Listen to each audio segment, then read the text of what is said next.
بسم اللہ الرحمن الرحیم. خواتین و حضرات السلام علیکم ورحمۃ اللہ. میں ہوں سید بلال کتب اور پروگرام دور اندیش. خواتین و حضرات, اس معاشرے میں ایک بہت کنفیوزنگ ٹرم جو ہے وہ صوفی کی ہے, اور میں نے ایک بڑی خوبصورت اس کی ڈیفینیشن کسی بزرگ سے سنی.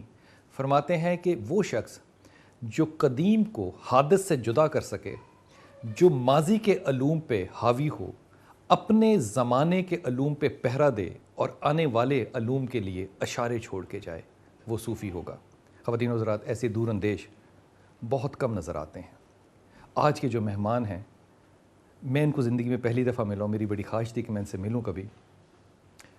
میں اس دور اندیش کو اس لیے ملنا چاہتا تھا کہ میں نے بہت کم لوگوں میں یہ کیفیت دیکھی ہے کہ وہ اپنے سے بڑے سائے کے نیچے پرورش تو پاتے ہیں, لیکن اس سائے کو اپنے پہ مس یوز ہونے نہیں دیتے اور اپنی شناخت نکالتے ہیں.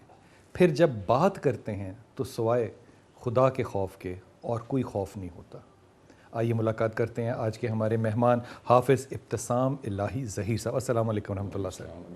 حافظ صاحب, سب سے پہلے تو آپ نے بڑی اچھی آج مجھے ایک جو بات بتائی, دیٹ از کہ آپ یونیورسٹی آف انجینئرنگ سے ہیں. تھوڑا سا اگر آپ یہ بتائیے کہ آپ کا تعارف ایک ریلیجس اسکالر کے علاوہ کیا ہے؟ بنیادی طور پہ بات یہ ہے کہ میں بیسیکلی جو اسٹوڈنٹ ہوں وہ تو ایک انگلش میڈیم اسکول کا اسٹوڈنٹ ہوں, اور میں نے بعد میں سائنسز اور ہیومینٹیز دونوں کو پڑھنے کی بڑی دل لگا کے کوشش کی ہے. جن سبجیکٹ کو پڑھنے کا مجھے شوق تھا, اللہ کا شکر ہے میں نے تمام سبجیکٹ کو اچھی طرح پڑھا, اور اللہ کا شکر ہے اس وقت میرا 11 مختلف علوم میں ماسٹر ڈگریز موجود ہیں, جن میں بی ایس سی انجینئرنگ بھی شامل ہے, اور اس کے بعد M S C I T, M B A, M I S شامل ہے, اس کے علاوہ ایم ایس سی سائیکالوجی شامل ہے, اس کے علاوہ M A history, M A mass communication, M Phil media studies شامل ہے, پھر ایم اے عربی, ایم اے اسلامیہ شامل ہے. یعنی گویا کہ جو بھی سبجیکٹ میں محسوس کرتا کہ مجھے اس کے ساتھ ایم اے انگلش لٹریچر بھی شامل ہے, جو سبجیکٹ میں محسوس کرتا ہوں مجھے پڑھنا چاہیے تھا اس کو پڑھتا تھا. تو پھر پڑھنے کے دوران میرا یہ دن ہوتا کہ اگر اس کا امتحان بھی دے لیا جائے تو چلے, اس میں بھی کوئی مذائقے والی بات نہیں. سو اس طریقے سے 8-10 سال میں مختلف علوم جو ہیں ان کی وہ چیزیں میرے پاس جمع ہو گئیں. لیکن اللہ کا لاکھ لاکھ شکر میں آج اس بات کے اوپر ادا کرتا ہوں کہ جدید و قدیم علوم کے پڑھنے کے باوجود جو اصل اسلامی علوم تھے ان کے بارے میں میرا وہ زاویہ نگاہ نہیں بنا جو عام طور پہ لوگوں کا اس طرح بن جاتا ہے. جب وہ کسی علم کو پڑھتے ہیں تو اس علم کی چھاپ مذہب کے اوپر آ جاتی ہے. میں یہ سمجھتا ہوں میرا مذہبی علم مجھے علوم کو انٹرپریٹ کرنے میں مدد دیتا ہے, لیکن میں نے کبھی علوم کو اپنے مذہبی علم کے اوپر حاوی نہیں ہونے دیا. میرے نزدیک آج بھی قرآن اور حدیث نبوی شریف جو ہے اسی طرح حجت اور اسی طرح میرے نزدیک ایک اتھارٹی کی حیثیت رکھتی ہے جس طرح اس بندے کے نزدیک رکھتی ہے جو صرف آرتھوڈاک کسی مدرسے سے بڑا ہوتا ہے. اور میں یہ بات سمجھتا ہوں کہ اللہ کا شکر ہے میں نے ساری ٹرمز کو پڑھنے کے باوجود میرے اندر دینی علوم کی اللہ نے قدر و منزلت میں اضافہ کیا ہے, اور میں اس پہ اللہ کا جتنا شکر ادا کروں کم ہے کہ میں شیطانی اثرات جو ہے نا اس اعتبار سے میرے وارد نہیں ہوئے کہ ہر طرح کی شاعری پڑھنے کے باوجود, ہر طرح کا فلسفہ پڑھنے کے باوجود اللہ کا لاکھ لاکھ احسان ہے کہ آج بھی میں یہ بات محسوس کرتا ہوں کہ جو آسمان سے آنے والے الہام یعنی اللہ کا قرآن اور حضرت رسول اللہ کے فرمان ہیں آج بھی آبزرویشن کی دنیا میں اسی طرح ان کو باقاعدہ طور پہ آپ کو ریلیٹ کرنے کے اعتبار سے بھی میں سمجھتا ہوں کہ اللہ کا شکر ہے وہ آج بھی ڈومینیٹ کرتے ہیں میری تھنکنگ کے اوپر. تو بنیادی طور پہ میں مذہب کی طرف اس لیے بھی آیا ہوں کہ یہ میرے لیے کوئی پروفیشن نہیں تھا, بلکہ مذہب کی ایک حقانیت جو خود بخود میرے دل کے اوپر مسلم ہو چکی تھی, اس نے مجھے ایک مذہب کا راستہ دکھلایا. اور میں آج یہ سمجھتا ہوں کہ شاید میں اگر بہت بڑا سائنٹسٹ بھی بن جاتا تو اللہ مجھے شاید وہ قدر و منزلت نہ دیتا جو آج مجھے ایک مذہب کی خدمت کی وجہ سے آج مجھے معاشرے کے اندر بھی مل رہی ہے, پوری دنیا کے اندر بھی مل رہی ہے. اور حافظ جی, مذہب ضروری ہے کیوں؟ نہ ہو مذہب تو کیا ہے؟ دیکھیں انسان مذہبی نہ ہو. دیکھیں میں آپ کو چھوٹی سی بات بتاؤں. بنیادی طور پہ بات یہ ہے کہ ایک تو ہمارے گوشت پوشت کا وجود ہے. جب میں اس کی کیفیت پہ غور کرتا ہوں اور خاص طور سے سائیکالوجی کا طالب علم ہونے کے ناطے, تو مجھے ایک ڈرائیوز کا مجموعہ نظر آتا ہے جس کے اندر ہنگر ڈرائیو بھی ہے, جس میں سیکس ڈرائیو بھی ہے, جس میں ایک باقاعدہ طور پہ ایگو کی ڈرائیو بھی ہے, اور پاور کا حصول کے لیے ایک جو پاور اسٹرگل ہوتی ہے جانوروں وہ بھی ہے. جب میں اس اعتبار سے دیکھتا ہوں تو مجھے اس وقت تو مذہب کی کوئی اتنی افادیت نظر نہیں آتی جب میں ہیومن ایک جو جسم کو دیکھتا ہوں. تو لیکن میں یہ بات محسوس کرتا ہوں کہ جب وہ صفات جو انسان کو جانوروں سے ممتاز کرتی ہیں, اشرف بناتی ہیں, جب ان کو ٹریس کرنے کی کوشش کرتا ہوں تو مجھے ہمیشہ جو مذہب جو ہے نا وہ ڈومینیٹ کرتا ہوا نظر آتا ہے. اور میں سمجھتا ہوں جتنے فلسفیوں نے اس اعتبار سے جو مذہب کو نہیں تھے مانتے, انہوں نے اچھی باتیں کہی ہیں, تو ان کا بھی کہیں نہ کہیں جب آپ ان کو ٹریس کرنے جاتے ہیں تو ان کی روٹس بھی آپ کو مذہب کے اندر سے ملتی نظر آتی ہیں. تو بالآخر انسان اس بات کے اوپر مجبور ہو جاتا ہے, یعنی ماننے میں سمجھتا ہوں چارہ ہی رہتا ہے کہ میں سمجھتا ہوں کہ انسان میں جتنے بھی اچھے ٹریٹس یا ایٹریبیوٹس پائے جاتے ہیں بیسیکلی ان کے پیچھے جو دائی ہے وہ اپنا احتساب اللہ کی بارگاہ میں اس کا خوف ہے. اگر اس دائیے کو باہر نکال دیا جائے تو میں یہ سمجھتا ہوں انسان اور حیوان میں تمیز کرنا بہت مشکل ہے. حافظ صاحب یہ کیا بات کہنی جو میں اس کی تردید یا تصدیق آپ سے چاہ رہا ہوں. میں اکثر یہ کہتا ہوں کہ اگر آپ نے ایمانداری سے انٹلیکچوئل پرسو کرنا ہے تو مذہب آپ کی مجبوری ہے. تھیولوجی کے بغیر آپ آگے میٹا فزکس کے اندر جا سکتے نہیں ہیں. یہ سچ ہوگی بات؟ میں یہ بات سمجھتا ہوں آپ کی بات بالکل بجائے ہے کہ جس وقت آپ کا تھیولوجیکل کوئی پس منظر نہیں ہوگا اور آپ ہوا میں پیر مارنے کی کوشش کریں گے تو پھر تو آپ کو وہ الف نہیں ملے گا جو آپ کو یہ تک لے کے جاتا ہے. تو لامحالہ طور پر آپ کو الف کی طرف آنا پڑے گا, پھر ہی آپ یہ تک پہنچ سکتے ہیں. یہ الگ بات ہے کہ میٹا فزکس کے اعتبار سے بھی یا مافوق الطبیعیات جو باتیں ہوتی ہیں ان کے اعتبار سے بھی بہت سے اسکول آف تھاٹس موجود ہیں. میں یہ سمجھتا ہوں کہ میری اس کے اندر انکلینیشن جو ہے نا عام طور پہ میں ظاہریت پسند ہوں. اگرچہ میں روح کو پوری طرح مانتا ہوں, میں باطنی کیفیات کو بھی مانتا ہوں, لیکن میں ظاہر پسندی سے اعتبار سے ہوں کہ میں اس مسئلے میں اصول شرع کا پابند ہوں. شریعت جن معاملہ میں میری رہنمائی کرتی ہے میں ان کو درست سمجھتا ہوں, جن معاملہ میں میری رہنمائی نہیں کرتی میں ان کو کئی مرتبہ ریفیوٹ تو نہیں کرتا, لیکن میں ان کو اپنے لیے کبھی مشعل راہ بھی نہیں بناتا. حافظ جی جتنے بھی مذہبی اسکالرز ہیں ہمارے, ان کا جو امپیکٹ ملتا ہے وہ بڑا موربڈ, رکا ہوا, ٹھہرا ہوا, اسمارٹ نہیں لگتا, جیسے انٹیلیجنشیا نظر آئے, ٹپکتا ہوا اس کی کیا وجہ ہے؟ میں یہ بات سمجھتا ہوں اصل بات یہ ہوتی ہے کہ جس کلاس سے آپ بلونگ کرتے ہیں اس کلاس کے اثرات آپ کی لائف کے اوپر اور آپ کے لائف سٹائل کے اوپر ضرور ہوتے ہیں. مثال دے رہا ہوں, ایک ڈاکٹر ہے جو پس منظر کے اعتبار سے دیہاتی تھا, یا ایک انجینئر جو پس منظر کے اعتبار سے دیہاتی تھا. اس کے مد مقابل ایک انجینئر جو ایک ماڈرن فیملی سے بلونگ کرتا تھا, اس کے اندر جو شخصیت کے اندر جو آپ کو کچھ اضافی ٹریٹس نظر آئیں گے اس کا پس منظر کے ساتھ بھی وہ چیزیں بلونگ کریں گی. میں یہ سمجھتا ہوں کہ ہمارے معاشرے میں بہت بڑی المیہ کی بات یہ ہے کہ مذہبی علوم حاصل کرنے والے لوگوں کی اکثریت طبقاتی اعتبار سے پسماندہ طبقے سے بلونگ کرتی ہے. تو طبقاتی اعتبار جب لوگ پسماندہ ہوتے ہیں تو میں سمجھتا ہوں مذہب ان کے اندر ایک بہت بڑا انقلاب یہ لے آتا ہے کہ ان کو نارمل ہیومن لیول سے اوپر لے جاتا ہے. لیکن آپ یہ بات کہیں کہ اس کے اندر ایسے ایٹریبیوٹس پیدا ہو جائیں جو اس کو بہت زیادہ ممتاز کر دیں, تو اس کے لیے میں سمجھتا ہوں اس کا جو اگر پس منظر بھی کچھ برائٹ ہو تو لامحالہ طور پہ یہ چیزیں جو ہے نا ضرور آئیں گی. میں اس کو آپ کی اطاعت نہیں اس حوالے سے مثال بھی دوں گا کہ اس دور کے اندر ہم یہ بات نوٹ کرتے ہیں کہ ڈاکٹر ذاکر نائک کا مثال دے رہا ہوں, یا عبدالرحیم گرین ہیں, یا یوسف ایفچس ہیں. جب اس قسم کی فگر ہمارے سامنے آئی ہیں تو انہوں نے لوگوں کے دلوں کے اندر ایک اور کیفیت کو پیدا کیا ہے, کیونکہ ان کے پیچھے ایک ان کا پس منظر تھا, وہ انگلش زبان کو جانتے تھے, ان کو اس کلچر سے ان کی صحیح معنوں میں جو ایک طبقہ اشرافیہ کلچر تھا اس کے اندر ان کی انسائٹ تھی. جب اس انسائٹ کے ساتھ وہ مذہبی پلیٹ فارم کے اوپر آئے تو آج پوزیشن یہ ہو چکی ہے بہت سے وہ لوگ آج جو اس سے پہلے اداکاروں کو یا صرف کھلاڑیوں کو اپنے لیے آئیڈیلائز کرتے تھے, آج ان کو دیکھ کے جو وہ لوگ جو ہے نا وہ آئیڈیلائز کر رہے ہیں. گویا کہ وہ جو ایک جیسے کہتے ہیں نا, آپ نے کہا تھا انٹیلیجنسی یا ایک لک یہ جینیس ہونے کی نہیں ملتی.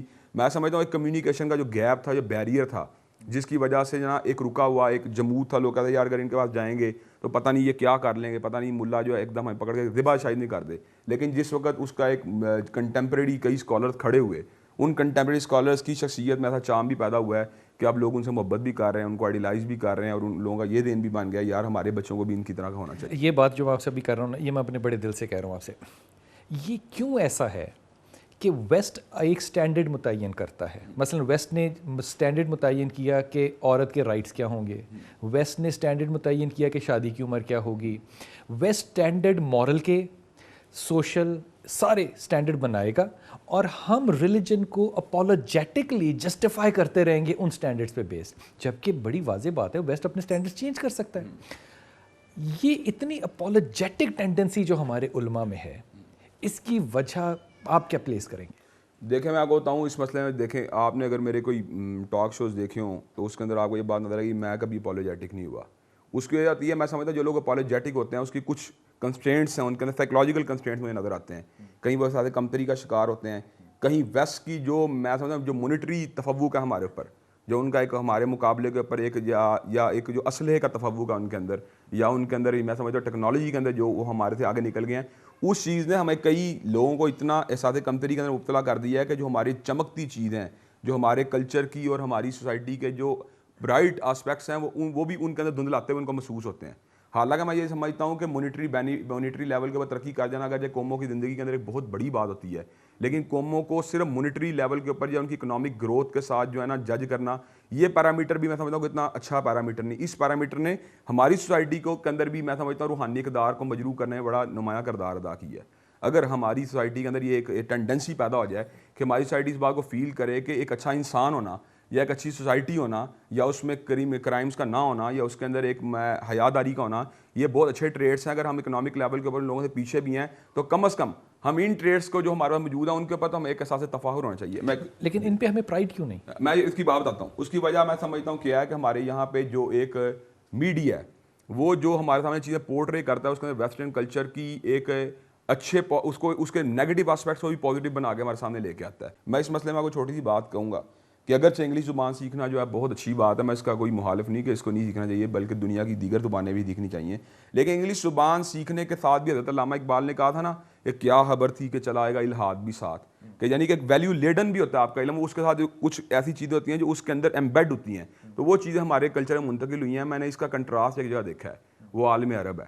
بالخصوص میں سعودی عرب میں جب یہ یمن کا کلچر کو دیکھتا ہوں تو مجھے اس کلچر کے اندر جو ہے نا آپ اسے لا کے اختلاف کریں ایک بات بڑی نظر آتی ہے, وہ لوگ کانفیڈنٹ ہیں, وہ اپنا گترا, اپنا لباس, اپنی وضاقتہ اس کو مجبور نہیں ہونے دیتے. اور میں نے یہ بات دیکھی ہے کہ جب وہ لوگ ویسٹرن یونیورسٹیز میں جا کے پڑھتے ہیں تو ان کے وہ جو ان کا ایک روایتی ٹریڈ ہے نا, فیاضی یا دسترخوان کا وسیع ہونا یا جرأت و بہادری, ان ٹریڈس کو دیکھ کے بہت سے ویسٹرن لوگ جو مسلمان ہو جاتے ہیں, کیونکہ وہ لوگ ان کے مقابلے کے اوپر اپالوجیٹک بھی نہیں ہوتے, ساتھ ہی کمتری کا شکار بھی نہیں ہوتے.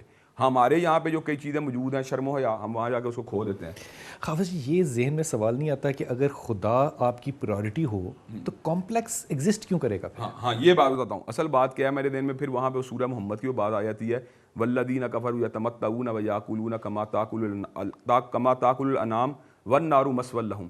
وہ لوگ جن کا خدائے واحد کی ذات پہ ایمان نہیں ہوتا, ان کی بود و باش اور ان کا کھانا پینا بالکل جانوروں کی مانند ہوتا ہے, اور اصل میں ان کے اینڈ کے اوپر ان کے لیے صرف جہنم کی آگ ہے. میں یہ سمجھتا ہوں خدا تعالیٰ ہماری پرائورٹی کے اندر اس انداز کے اندر موجود نہیں جس انداز میں اس کو ہونا چاہیے. ہمارے یہاں پہ خدا تعالیٰ میں سمجھتا ہوں عام طور پہ خدا کا جو تصور ہے وہ مسجد سے ہمارا اس میں بلانگ کر رہا ہے, یا مسجد کے باہر حافظ صاحب صرف ایک انٹلیکچوئل ڈبیٹ ہے. انٹلیکچوئل ڈبیٹ کر رہے ہیں. مثال دے رہا ہوں, کچھ وہ لوگ جن کو اللہ تعالیٰ نے کوئی توفیق دی ہے تو وہ نماز پڑھنے کے لیے مسجد میں 5 ٹائم چلے جاتے ہیں, تو وہ مسجد میں جا کے اپنے آپ کو فیل کرتے ہیں کہ ہم مسلمان ہیں. لیکن اس کی ریفلیکشن جو ہے جو سوسائٹی میں نظر آنی چاہیے, جس کا حضرت شعیب علیہ السلام کی, میں قرآن جب پڑھتا ہوں تو مجھے ان کی یہ ڈبیٹ بڑی زبردست لگتی ہے کہ وہ مذہب اور سماج کی دوئی کی بڑی انہوں نے زبردست مذمت کی ہے. قوم مدین کے لوگ جو ہیں حضرت شعیب علیہ السلام کو یہ بات کرتے ہیں کہ اصلاۃ کا تامر کا نتر کا ما یعبد آباؤنا او ان نفل فی اموالنا ما نشاء.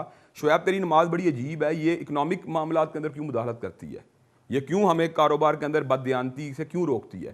ہم تو ایک ایسی نماز چاہتے ہیں جو ایک مسجد یا معبد تک جو ہے نا محدود رہے. تو حضرت شعیب علیہ السلام کا جو وہ ڈائلاگ ہے, میں یہ سمجھتا ہوں وہ سماج کی جو مذہب کے ساتھ کشمکش کا اس دور کے اندر ایک منظر نظر آتا ہے, اس کی ریفیوٹیشن ہے. حضرت شعیب نے اس کو اسٹرکٹلی ریفیوٹ کیا, اور آپ نے یہ بات کہی ہے کہ تم کس طرح کی بات کرتے ہو, تمہیں اس بات کا پتہ ہونا چاہیے خدائے واحد کے احکامات جو ہوتے ہیں صرف مسجد میں لاگو نہیں ہوتے, وہ سماج کے اندر بھی لاگو ہوتے ہیں, وہ آپ کے شادی بیاہ میں بھی لاگو ہوتے ہیں, وہ آپ کا پورا کلچر بناتے ہیں. اور جو جدید سیکولرزم جو ہمارے معاشرے میں پینیٹریٹ کرتا جا رہا ہے, اس کی بنیادی طور پہ یہی ہیں کہ وہ اب سیکولر جو تحریک ہے ہمارے مسلمانوں کے اندر بھی موجود ہے, وہ یہ چاہتے ہیں کہ مذہب کو جہاں ڈیٹیچ کر دیا جائے, ہمارے اکنامک معاملہ سے بھی ڈیٹیچ کر دیا جائے, پولیٹیکل معاملہ سے ڈیٹیچ کر دیا, اس کو مسجد میں بند کر دیا. بلکہ ایک نیا لفظ جو ہے وہ سیکولر اسلام بھی اب نیا سیکولر اسلام کی ٹرم بھی آ یہ گیا. اب دیکھیے نا کتنی عجیب سی بات ہے, اور یہ بڑا ایک سیریس سوال اٹھتا ہے ویسٹ کی طرف سے کہ حضرت شعیب کے زمانے کا ایک ذکر ہے, اور آج بھی مسلمان اسی سوال کے جواب کو تلاش کرتے پھر رہے ہیں, اور جواب اگر قرآن میں حضرت شعیب نے دے دیا, ہم پھر اس بحثوں سے ذہنی طور پہ بلند کیوں نہیں ہو پاتے؟ اچھا, پھر ایک ضمنی بات یہاں پہ ایڈ کروں گا اپنے اصل جواب دینے سے پہلے, کہ یہی ڈبیٹ سیدنا موسیٰ علیہ السلام کی فرعون کے ساتھ بھی نظر آتی ہے. تو فرعون نے کیا اس موقع پہ یہ بات کہی ہے, اس نے کہا لیس لی ملک مصر وہذہ الانہار تجری من تحتی افلا تبصرون. موسیٰ کیا ہے, اصل چیز میرے پاس ہے, میں اکنامک پاور میرے پاس ہے, ویلتھ میرے پاس ہے, نہریں میرے پاس ہیں, تم اس کو کیوں مان رہے ہو؟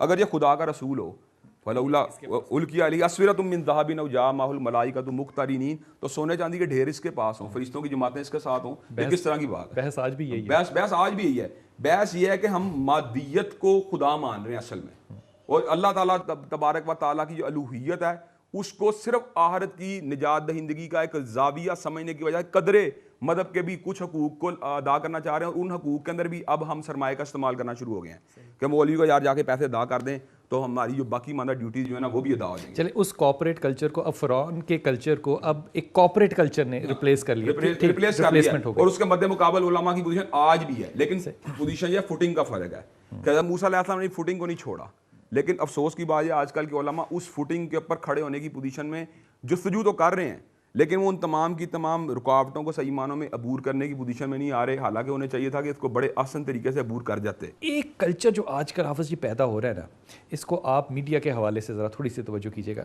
ایک عالم ہے جو کہ سیدھا سادہ سا ہے، ایک آج کل وہ عالم پیدا ہو رہا ہے جو کہ ریلیجن کی سٹڈی رکھتا ہے، کمپیریزن میں اقبال کو بھی پڑھ لیتا ہے، پھر وہ انتہائی سارکیسٹک طریقے سے ریلیجن کو انڈرمائن کرنے کے لیے کویشچن پیدا کرتا ہے. یہ بھی ایک طبقہ پیدا یہ بھی طبقہ پیدا ہو چکا ہے. یہ طبقہ، یہ اس کا مطلب یہ ہوا کہ علماء جو ہیں اب وہ آپس میں ایک صرف فقہ کا اختلاف نہیں رکھیں گے، اب انٹلیکٹ کے اندر بھی ایک فقہ بنتی چلی جا رہی ہے. یہ اتنی کانفلکٹنگ ریشوز جو ہیں اگلے 50 سال میں، 10 سال میں، 5 سال میں، یہ جو اس وقت اسکول جانے والی نسل ہے ان کے لیے کیا فیوچر ہوگا ریلیجن میں؟ دیکھیں میں آپ کو بتاؤں، میرے نزدیک تو فقہی جو ڈبیٹ ہے نا اس کا دائرہ کار بیسیکلی ہماری مسجد میں ہے. یہ آپ کو پہلے بتاؤں، ہماری اصل ڈبیٹ وہ ہے جو سوسائٹی اور مذہب کے تعلق کے اوپر اس ٹائم بیس کرتی ہے، اور جس کا ہمیں سامنا ان انٹلیکچوئل سے کی طرف سے کرنا پڑ رہا ہے جنہوں نے ماشاءاللہ سائیکالوجی تو پڑھی ہے، جنہوں نے ماشاءاللہ فلسفہ تو پڑھا ہے، لیکن اللہ ان کو یعنی کہ رہنمائی کرے. ان کے بارے میں کیا بات کروں، انہوں نے قرآن کی نہ کوئی آیت کا صحیح معنی میں ترجمہ پڑھا ہے اور نہ ہی کسی حدیث پاک کو پڑھا ہے. ان کے دنوں میں اٹھنے والے جو اعتراضات ہیں وہ ان کے اس مرجع علم سے نکل رہے ہیں جو انہوں نے اپنی پوری کی پوری تندہی اور کاوشوں سے پڑھا، اور وہ اعتراضات بھی اس لٹریچر کے ساتھ ساتھ ایمبیڈ ہو رہے ہیں.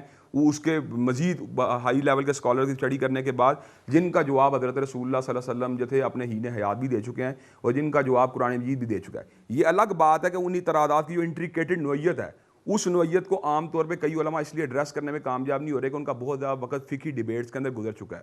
اگر صحیح معنوں میں وہ اس ڈیبیٹ کو اوپر ہاتھ رکھنے کی کوشش کریں اور قرآن جیت کے اس حصے کو ایڈریس کریں جو ایتھیسٹس کو ایڈریس کرتا ہے یا ان طبقوں کو ایڈریس کرتا ہے جو عقلیت کی بنیاد، عقل کی بنیاد کے اوپر روحانیت کو شکست دینا چاہتے تھے، تو میں یہ سمجھتا ہوں کہ اس چیز کو بھی ایڈریس کرنا جو ہے نا اتنا مشکل نہیں. لیکن میں سمجھتا ہوں اس کے لیے ایک اکیڈمی بہرحال بنانی پڑے گی، اور اس کا ہمیں چیلنج کا مقابلہ کرنے کے لیے اپنی صلاحیتوں کو وقف کرنا پڑے گا. حافظ جی، میں اکیڈمی سے بھی ایک قدم آگے جاؤں گا. میرے خیال میں اس کو ہمیں اپنے مین اسٹریم ایجوکیشنل سسٹم کے اندر کسی طرح لانا پڑے گا.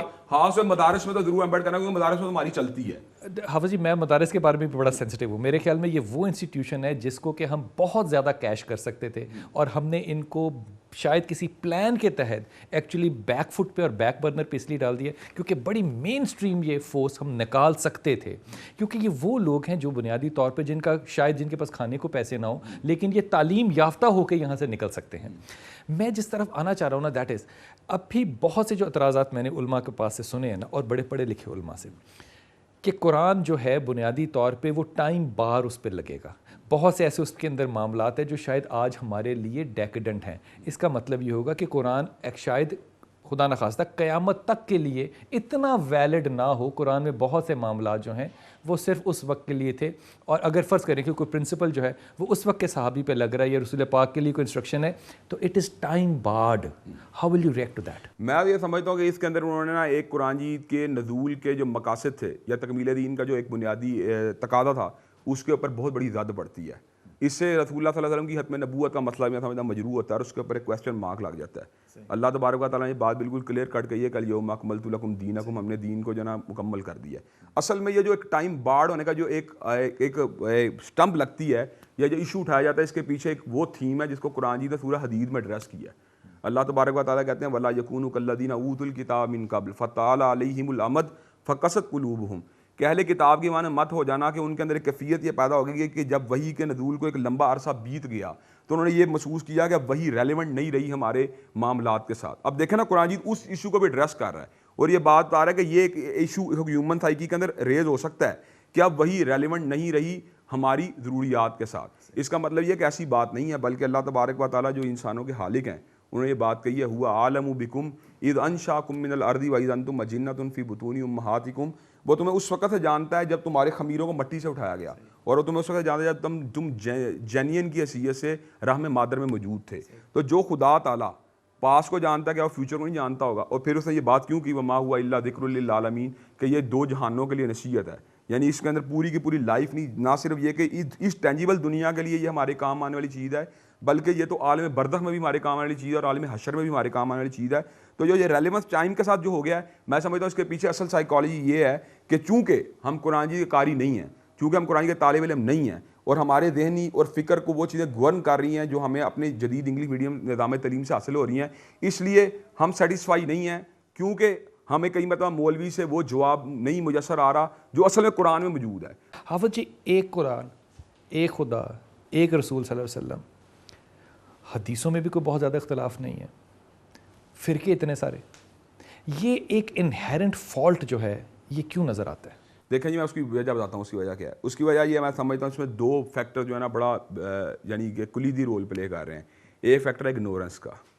اگر تو میں اگنورنٹ ہوں اور مجھے کسی چیز کا علم نہیں ہے تو میں نے اپنے جو کلچر سے یا اپنی سوسائٹی سے چیزیں حاصل کی ہیں یا اپنے ٹریڈیشن سے چیزیں حاصل کی ہیں ان کے اوپر بڑا اسٹرکٹلی جو ہے نا جم جاؤں گا. پھر اس کے اندر جو ہے نا میں اس کو مراجعت کرنے کی کوشش بھی نہیں کروں گا جو چیزیں مجھے قرآن و سنت سے لیٹر آن جو ہے نا مجھے حاصل ہوتی ہیں. ایک تو وجہ یہ ہے. دوسری وجہ ہمارے اندر ایک ایگو بھی ہے, ہمارے ایک تعصب بھی ہے. ہم اس تعصب کی وجہ سے کئی مرتبہ حق بات کو ریفیوٹ کرنے کے در پہ رہتے ہیں. اچھا اس کی وجہ سے جو ہے نا وہ جب چیزیں جو ہے نا ایک اسٹرکچر فارم اختیار کرتی ہیں, یہی ایگو اور اگنورنس جب ایک اسٹرکچر فارم اختیار کرتی ہیں, جب ان کے اوپر ٹائم گزر جاتا ہے تو پھر یہ اس طرح شیل بن جاتے ہیں.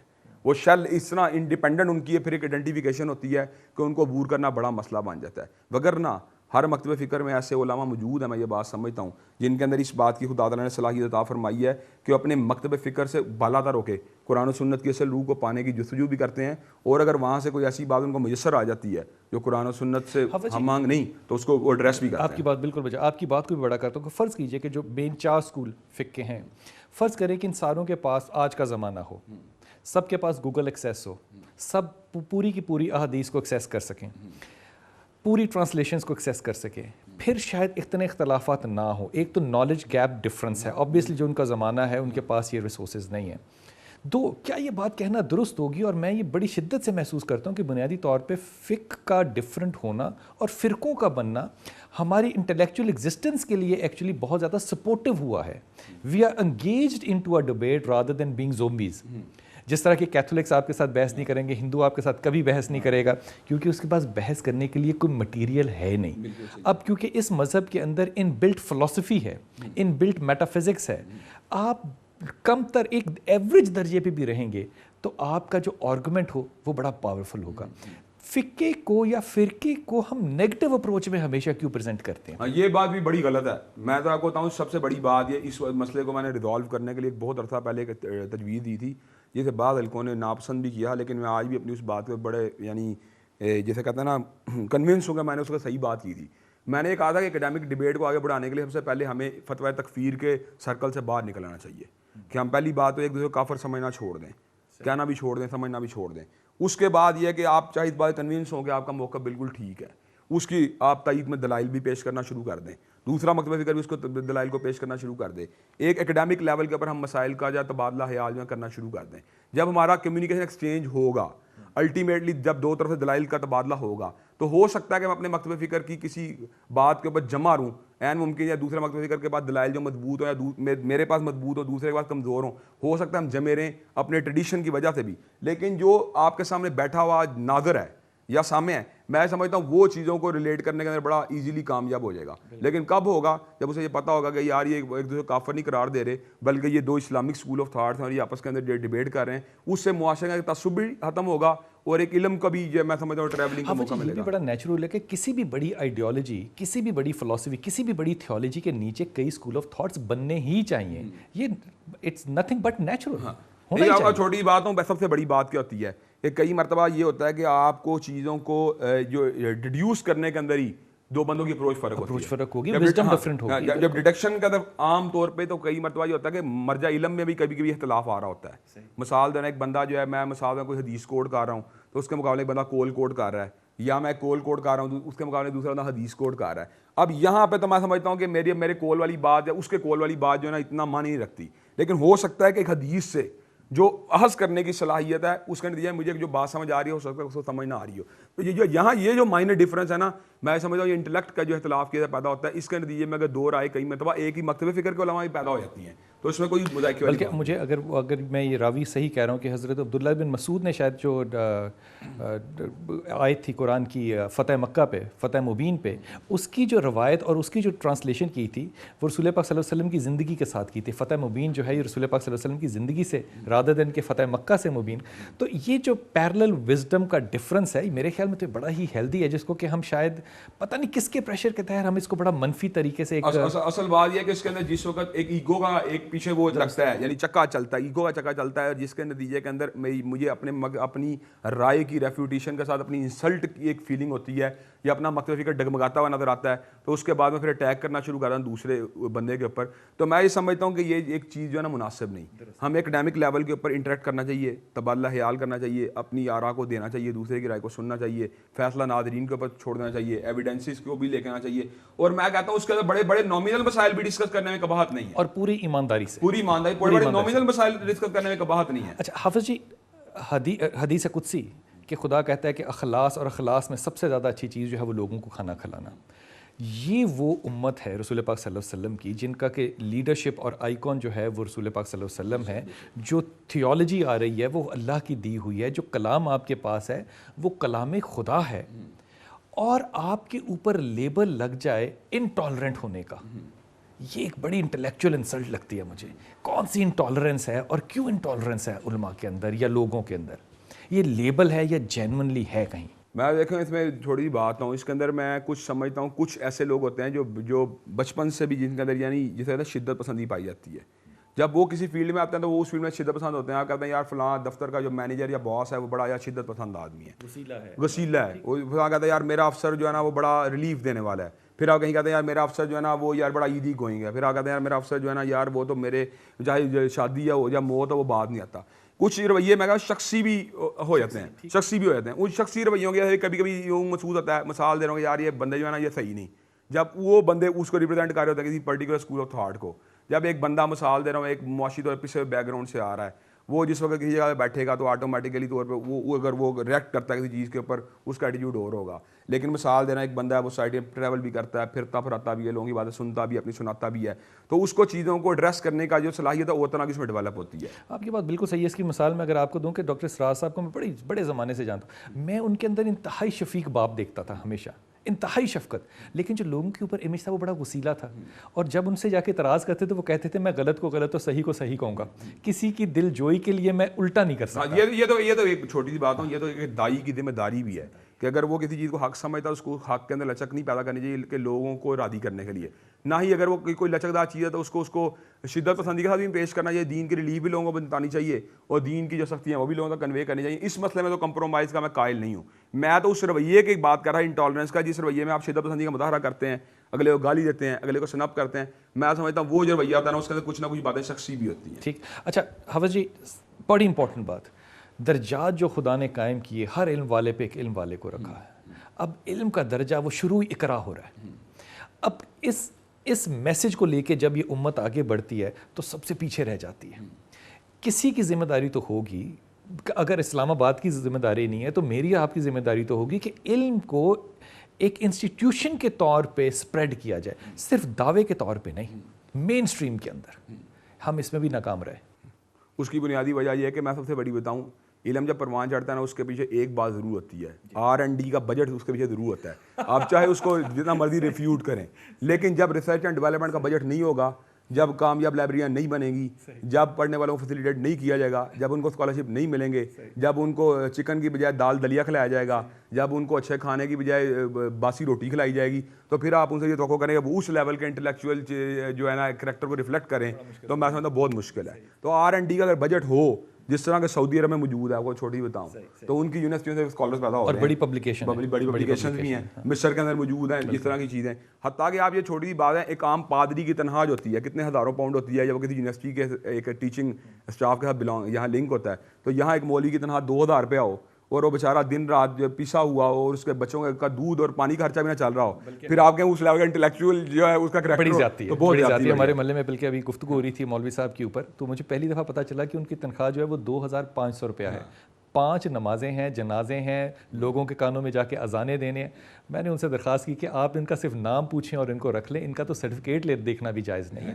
یہ واقعی یہ انسٹیٹیوشن جو ہے اس کو ہم نے ایک کرب کر دی ہے, اور ہمارا خیال ہے جو سب سے زیادہ تھکا ہوا گھر میں بچہ ہو شاید وہ حافظ بن جائے گا, جس نے DMG میں جانا ہے, جس نے MBA کرنا ہے, شاید اس کا کام ریلیجن ہے نہیں. یہ گیپ سمجھ میں آتا ہے. اگر آپ اس وقت گوگل پہ جائیں اور رسول پاک صلی اللہ علیہ وسلم کی زندگی سے لے کے 2010 تک ایوریج عالم نکالے نا, اور میں ان عالموں کی بات نہیں کر رہا جو ریکگنائزڈ نہیں ہیں, میں ان عالموں کی بات کر رہا ہوں جو کیمیا دان ہیں, جو فزسٹ ہیں, 350 کو لسٹ ڈاؤن کیا جا سکتا ہے. ان 350 کو اگر 1400 سال پہ تقسیم کریں تو پر ایئر 3 to 4 عالم پروڈیوس کرتا ہے اسلام.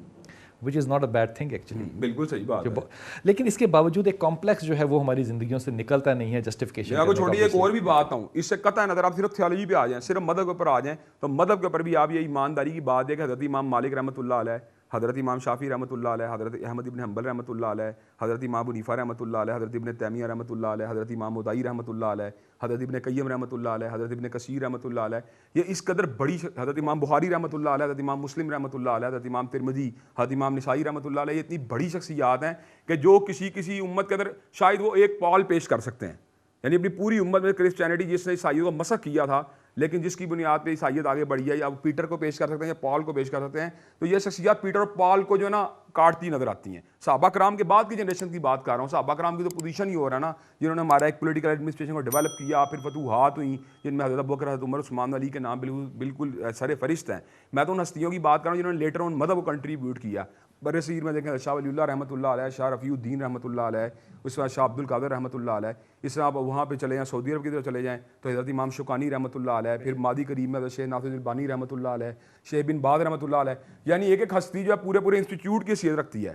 آپ کے سامنے پاکستان میں علامہ احسان اللہ دہی رحمۃ اللہ علیہ, مولانا مودودی رحمۃ اللہ علیہ, ڈاکٹر اسرار رحمۃ اللہ علیہ, یہ کوئی چھوٹی ہستیاں نہیں ہیں. یہ ساری کی ساری وہ لوگ ہیں جن کو پوری دنیا کے اندر لوگ ریکگنائز کرتے ہیں. اس کا مطلب یہ ہے کہ کوئی مذہب کے اندر بھی کسی نے اتنی بڑی ہستیاں پیدا نہیں کی, تو اگر R&D کا بجٹ بھی پیچھے لگ جائے اور سرکاری سرپرستی بھی ہو اور لوگوں کا ایک پوری توجہ بھی ہو, تو میں سمجھتا ہوں کہ ایسے بندے پیدا ہو سکتے ہیں جن کو جو ہے نا تاریخ میچ لیس کہا جاتا ہے. ویسے ایک چیز کے اوپر R&D بجٹ بڑا ملا ہمیں پچھلے 10 سال میں, ماڈریٹ انلائٹنمنٹ کے اوپر. اچھا, ایک زمانہ مجھے حافظ جی بڑی اچھی طرح یاد ہے کہ ایک کمیٹی بنی تھی, میں ذکر نہیں کرتا اس جگہ کا کیونکہ اس میں کہیں شمولیت کا مجھے شرف بھی حاصل ہوا, یہ شرف بھی میں بریکٹ میں کہہ رہا ہوں آپ کو, جس میں صرف یہ کام تھا کہ کون سی آیات رکھی جائیں گی اور کون سی نکالی جائیں گی. میں نے زندگی میں اس سے بڑا منافقانہ انٹلیکچوئل گروپ نہیں کبھی دیکھا, لیکن اس میں بڑے بڑے نام تھے.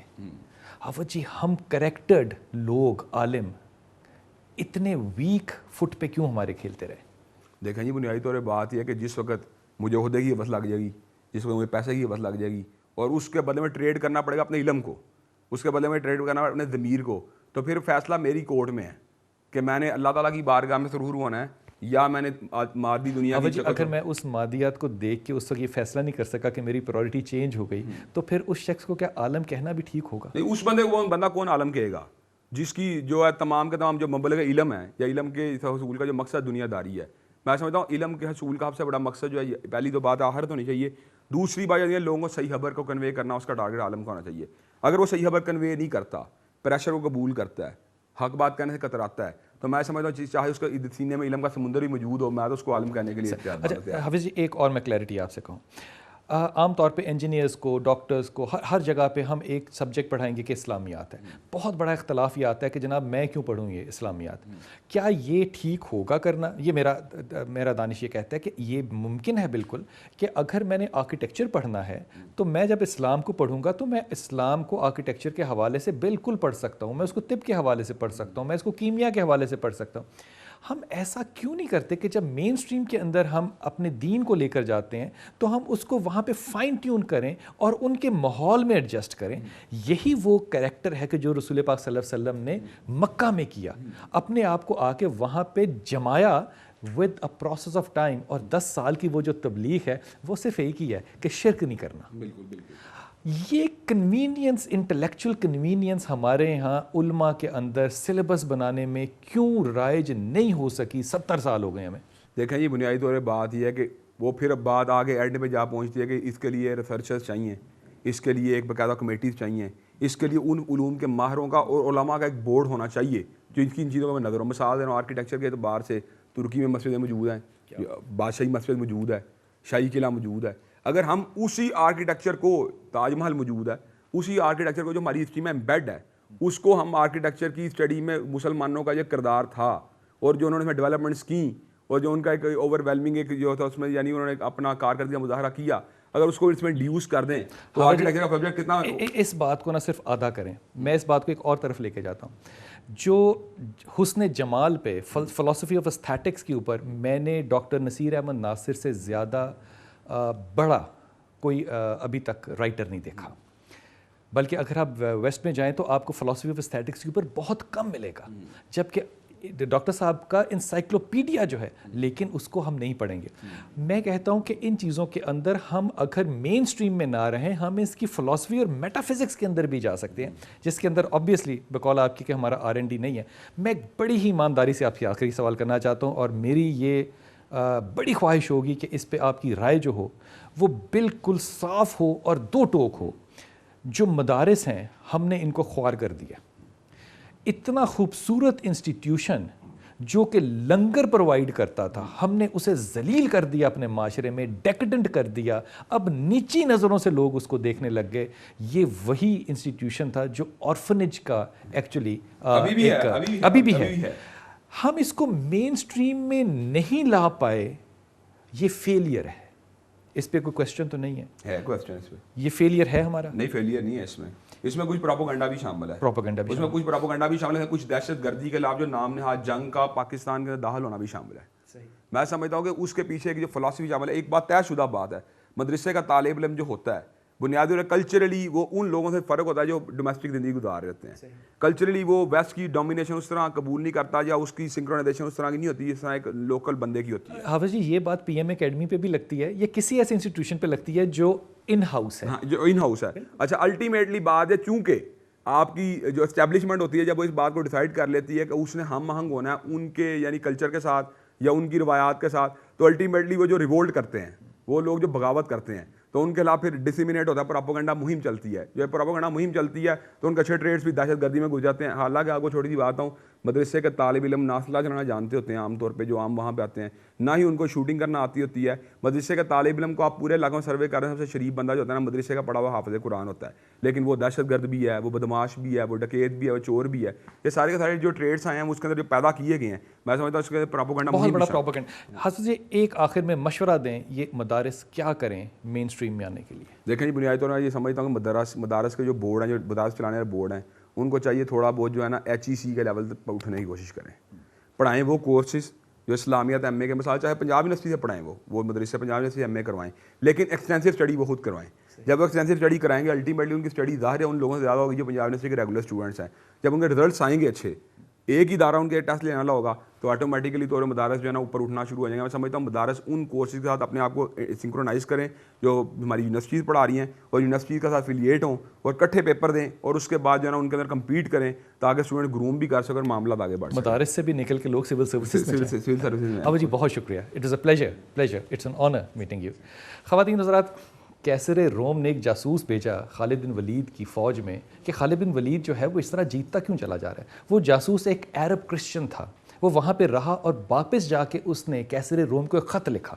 اس خط میں اس نے 3 آبزرویشنز دیں کہ خالد بن ولید کی فوج کیوں ہے.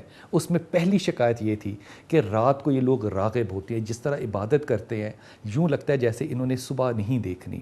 صبح کو جب، یہ دوسری شکایت تھی، صبح کو جب یہ لوگ شاہ سواری کرتے ہیں تو یوں لگتا ہے کہ جیسے رات کو انہوں نے کبھی نماز پڑھی نہیں.